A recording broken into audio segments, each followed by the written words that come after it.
20주년을 보내면서 창세기부터 시작한 말씀이 구약의 역사서 마지막인 열왕기하까지 강해를 하고 제2의 부흥과 성장을 소망하는 마음으로 사도행전을 시작했습니다. 사도행전 1장은 이렇게 시작됩니다. 예수님께서 승천하시면서 너희가 예루살렘을 떠나지 말고 약속하신 성령을 기다리라. 성령이 오시면 너희가 권능을 받고 온 유대와 사마리아와 땅끝까지 이르러 내 증인이 되리라. 그래서 그들은 그 약속을 붙들고 기도했더니 사도행전 2장에 오순절날 성령이 오셨습니다. 성령 충만함을 받은 베드로가 나가 전했더니 16나라에서 온 모든 사람들이 그의 언어를 알아들었어요. 천국 가면 우리의 모든 사람들이 언어가 통하는 것을 일시적으로 보여주신 거예요. 할렐루야. 그리고 나서 그 약속대로 3장에 나면서부터 걷지를 못했던 사람이 베드로가 일어나 걸으랄 때에 그가 걷기도 하고 뛰기도 한 겁니다. 그 모습을 본 모든 사람들이 신기해서 몰려들기 시작했습니다. 베드로가 기도하자 병자가 고침을 받습니다. 귀신이 떠나갑니다. 하루에 5,000명이 회개하는 역사가 일어났습니다. 예루살렘 교회는 지금으로 말하면 급성장하기 시작합니다. 그래서 그들을 체계적으로 관리하기 위해서 사도들의 손이 미치지 못한 사람들을 돌보도록 성령 충만한 7 집사를 세웠어요. 예루살렘 교회는 정말로 타오르는 불꽃같이 교회가 급성장하게 성장하기 시작합니다. 그런데 웬일입니까? 시기하더니 그 다음에 방해하더니 그 다음에는 핍박하더니 스데반 집사가 돌에 맞아 죽는 어려움이 찾아옵니다. 한마디로 말하면 급성장하는 교회에 위기가 찾아왔다는 겁니다. 오늘 본문이 그렇게 시작이 됩니다. 8장 1절. 다 같이 한번 읽어보겠습니다. 시작. 사울은 그가 죽임당함을 마땅히 여기더라. 그날에 예루살렘 있는 교회에 큰 박해가 있어. 그랬어요. 여러분, 돈도 꾸준히 버는 일도 있지만요, 이게 웬일이냐, 돈이 막 두려울 정도로 굴러올 때가 있습니다. 아무도 경험 못했나. 우리 성도들 중에도 목사님 이게 무슨 일이래요? 돈이 너무 벌려서 좀 조금 벌었으면 좋겠어요. 이런 상담 한번 해봤습니다. 예루살렘 교회가 그겁니다. 여러분, 3,000명, 5,000명이 회개하는 역사가 나니까 엄청난 부흥이 있는 거죠. 마찬가지로 우리가 사업을 하다 보면 그렇게 볼 때가 있거든요. 그걸 우리는 뭐라고 말해요? 기회라고 말합니다. 그래서 사람은 그 기회를 잡아야만이 세상말로 말하면 한번 출세하는 거예요. 그런데 예루살렘 교회는 바로 부흥하고 성장하고 정말로 아름답게 커가야 되는 그 시기에 박해가 찾아옵니다. 갑자기 식어져 버린 거예요. 이게 웬일입니까? 그래서 사람들이 어떻게 됩니까? 흩어지기 시작합니다. 우리가 살다 보면 그럴 때 있어요. 야, 정말 좋은 기회가 왔구나. 이제 한번 뭔가 성장해 보겠구나. 그런데 사기꾼 만나갖고 틀어져 버린 거예요. 이제 뭔가 좀 어려운 시기 보내고 이제 조금 여유를 갖고 살만한데 이게 웬일인가? 갑자기 내 몸에 원치 않는 질병이 생긴 거예요. 어려운 시기 서로 가족끼리 위하며 살았어요. 그래서 이제 우리 가족도 행복한 날이 왔구나. 그런데 남편이 딴 생각을 갖기 시작해요. 그럴 때 있거든요. 내 꿈은 반드시 뭐 한번 이루고 싶어. 이제는 마지막 한 단계만 뛰어넘으면 그 자리에 내가 오를 수 있을 것 같은데 어느 날 갑자기 이상한 사람이 들어와가지고 내 자리가 밀려나. 그래서 내 꿈을 접어야 될 것 같아.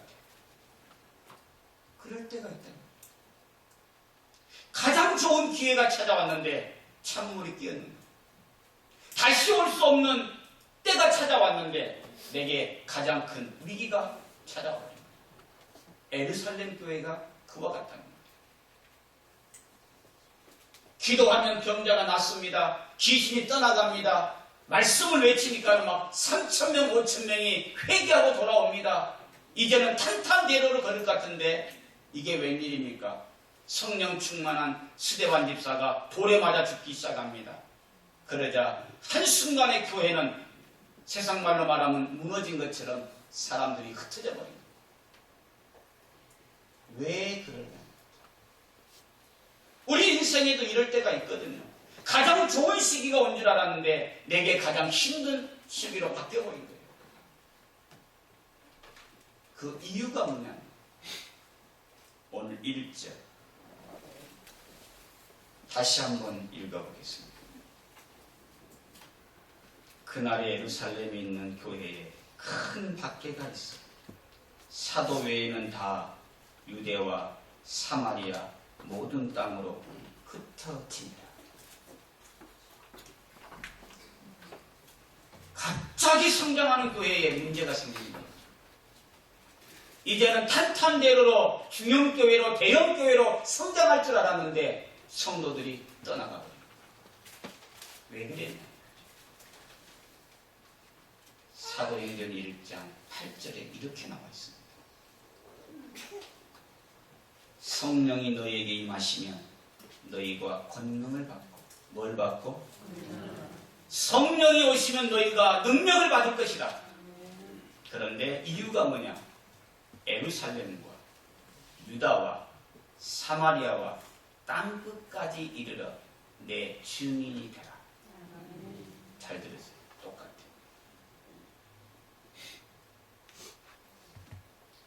성령이 오셔서 능력을 주었습니다. 그렇죠? 그런데 왜 주었어요? 유대와 사마리아와 땅끝까지 내 증인이 되라. 베드로가 능력 있어서 안진뱅이를 일으킨 게 아닙니다. 다른 사람보다 뛰어나서 기도하니까는 귀신이 떠난 것이 아닙니다. 누가 오심으로? 성령이 오심으로. 설교를 잘해서 3,000명, 5,000명이 회개하고 돌아온 것이 아닙니다. 하나님께서 땅끝까지 증인이다라고 축복하십니다. 그런데 문제는 뭐냐? 예루살렘 교회는 거기서 안주해버립니다. 하나님께서 능력을 주신 이유가 뭐냐? 복음 전화. 하나님께서 예루살렘 교회를 축복하신 이유가 뭐냐? 유대와 사마리아와 땅끝까지 가라. 그런데 예루살렘 교회는 능력을 받아서 기뻐했고 부흥돼서 좋아했지. 그 다음 주신 목적은 잊어버리고 삽니다. 그러자 하나님께서는 깨닫게 하신 게 뭐냐? 박해를 주십니다. 핍박을 주십니다.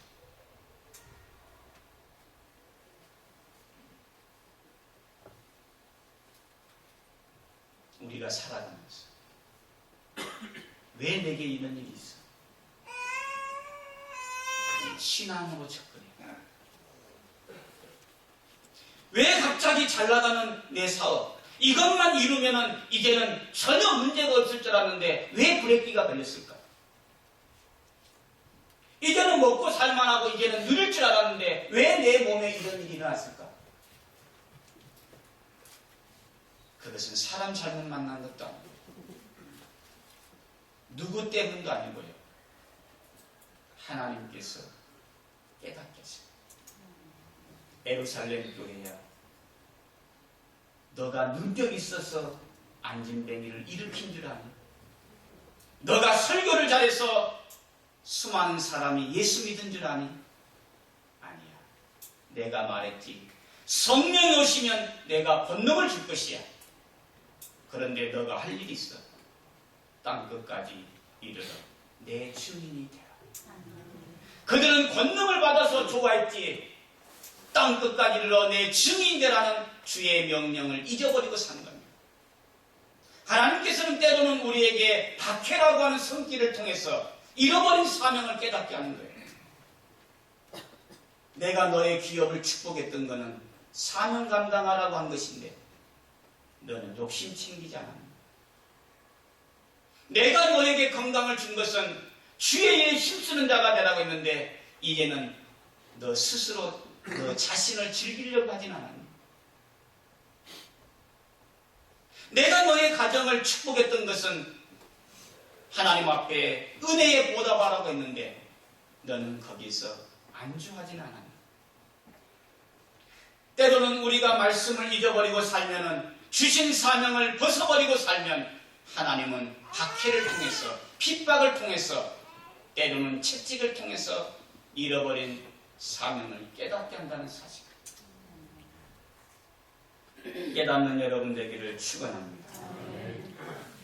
그래서 우리가 하나님의 말씀을 듣고 스스로 깨닫지 않으면 하나님이 개입하십니다.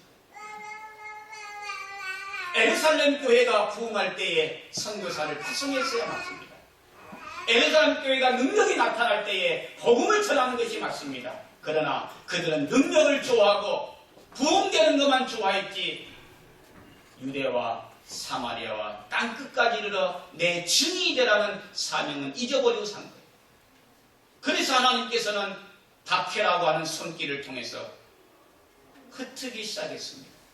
그런데 어디로 흩어졌어요? 오늘 성경에 나와 있어요. 유대와 사마리아로 흩어진 거예요. 할렐루야. 하나님은 하나님의 일을 하십니다. 그래서 때로는 우리에게 고난처럼 위대한 스승이 없어요. 그래서 그 고난이 그 당시에는 내게 눈물이고 고통이고 아픔이지만 지나고 보면 그것이 나를 나되게 만드는 하나님의 손길일 때가 있다는 것이죠. 성도 여러분, 그래서 목사가 가끔 지나는 말로 하는 것 같지만 잘 들어야 됩니다. 설교를 들을 때 깨닫는 게 가장 지혜로운 자인 줄 믿습니다. 하나님이 대언자로 세웠어요. 때로는 잃어버린 사명을 감당하도록 말씀을 통해서는, 그러나 깨닫지 못하면 그 다음에는 하나님의 손길이 있다. 여러분, 명의가 누굽니까? 기가 막히게 치료를 잘하는 분이 아닙니다. 명의는 누구냐? 기가 막히게 원인을 찾아내는 분이에요. 아무리 인대 접합 수술을 잘하는 사람이라도 오른손 다쳤는데 왼손을 접합해버리면 안 되는 거예요. 하나님의 말씀은 우리에게 때로는 채찍 같지만 그것이 하나님의 은혜의 자리로 돌아오라고, 하나님의 사명의 자리로 돌아오라고, 너가 잊어버리고 사는 인생의 목적을 깨달으라고 하나님이 때로는 우리에게 징계를 통해서, 때로는 고난을 통해서, 때로는 흉년을 통해서, 때로는 박해를 통해서 우리에게 손길을 보내는 사인이라는 거예요. 그 하나님의 사인을 읽을 수 있는 지혜로운 자가 되기를 축원합니다. 하나님이 약속했다. 베드로가 능력이 있어서가 아니고 성령의 능력을 주신 거예요. 여러분이 사업을 잘해서 매출이 늘어난 것이 아니고 주의 일 하라고 하나님이 매출을 늘려주신 거예요. 이거를 거꾸로 생각하면 안 됩니다. 내가 악착같이 노력해서 맞습니다. 그러나 사람이 악착같이 노력한다고 다 손으로 수고한 대로 먹는 게 아닙니다. 주시는 분이 여호와고 지키시는 분이 여호와인 줄 믿습니다. 그래서 예루살렘 교회는 위기가 찾아왔습니다. 갑자기 성장하는 교회에 흩어지기 시작했습니다. 분명히 위기는 맞습니다. 고난은 맞습니다. 그런데 여러분, 말씀대로 유대와 사마리아와 흩어져서 4절 뭐 했을까요? 4절입니다. 다 같이 한번 읽겠습니다. 시작. 그 흩어진 사람들이 두루 다니며 복음의 말씀을 전할세. 아멘. 뭐 했어요? 그들이 고난은 당했지만은, 징계는 받았지만은, 채찍은 맞았지만은 그들은 잃어버린 사명을 회복한 거예요. 그들이 두루 다니며 복음의 말씀을 전할세. 그러자 그 결과가 어떻게 됐느냐? 여러분에게 전해주고 싶은 말씀입니다. 8절입니다. 다 같이 한번 크게 읽어봅시다. 8절 시작. 그 성에 큰 기쁨이 있더라. 아멘. 비록 그들이 고난의 채찍을 맞았지만은, 박해라고 하는 하나님의 손길을 맞았지만, 그들이 흩어지며 복음을 전했더니, 바꿔 말하면 뭡니까? 잃어버린 사명을 회복했더니 그 성에 큰 기쁨이 있다. 여러분의 심령의 기쁨이 회복되기를 원합니까? 여러분의 막혀진 기업 위에 풀어지는 역사가 있기를 원합니까? 내게 답답한 심령 위에 시원함이 있기를 원합니까? 내게 잃어버린 건강이 회복되기를 원합니까? 다른 데 길 있는 것이 아닙니다. 주신 사명을 회복할 때에, 하나님이 내게 주신 그 목적을 분명히 깨달을 때에, 그 사명을 부여잡을 때에 오늘 말씀, 그에게 큰 기쁨이 있더라. 오늘 이 자리가 그런 은혜가 있기를 축원합니다. 그런 시간이 되기를 축원합니다. 잃어버린 사명을 발견하는 시간 되기를 축원합니다. 거기에 진정한 회복이 있는 거예요. 왜 신앙생활에도 기쁨이 없을까? 목사님이 마음에 안 들었어요. 처음 사랑을 잃어버렸어요.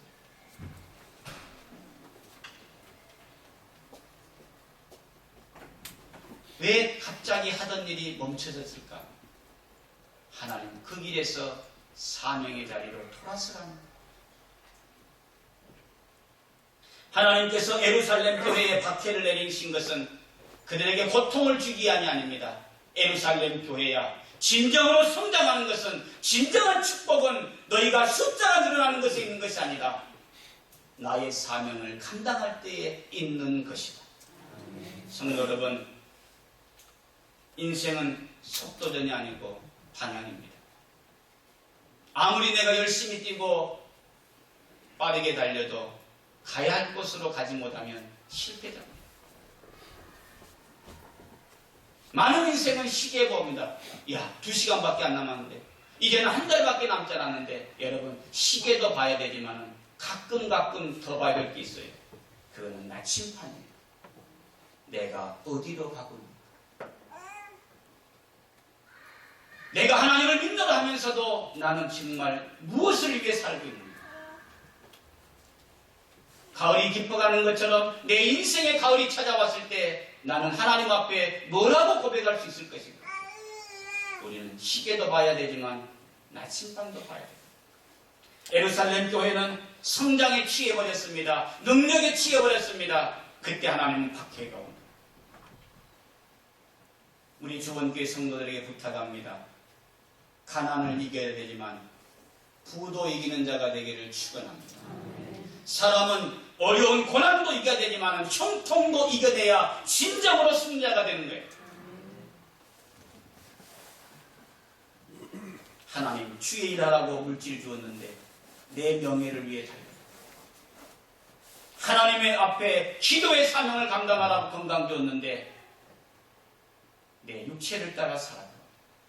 그때 하나님이 손길이 개입했다는 사실, 그것을 하나님 앞에 회개할 때에 그 성에 큰 기쁨이 임한 것처럼 진정한 삶의 의미를 깨닫게 될 것이고, 삶의 방향을 발견하게 될 것이고, 인생의 참 기쁨을 누리게 될 줄 믿습니다.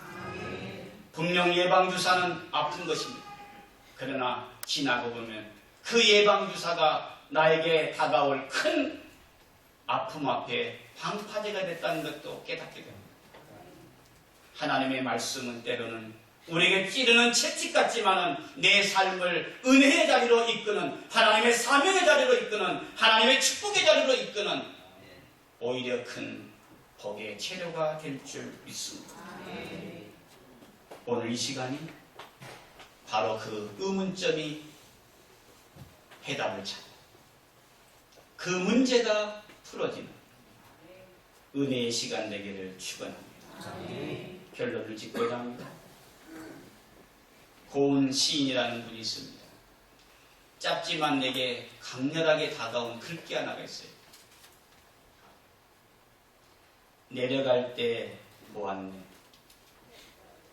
올라갈 때 보지 못한 그 꽃. 올라갈 때는 못 보았어요.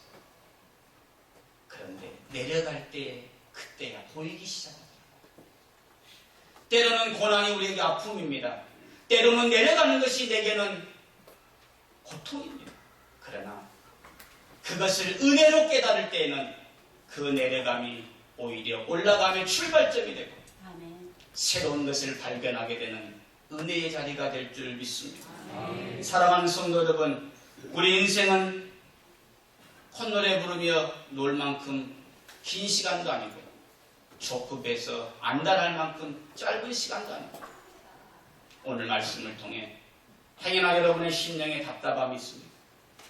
아무리 노력해도 기회인 것 같은데 내게 잡히지 않는 문제가 있습니까?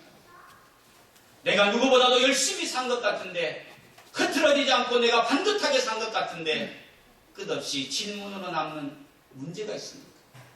오늘 말씀을 통해 하나님의 손길을 깨닫게 된다면 여러분 빼앗겨버린 감사가 회복될 것이고 잃어버린 기쁨이 회복될 것이고 오히려 더 큰 하나님의 축복의 자리로 나아가는 사명을 붙드는 은혜의 시간이 될 줄 믿습니다.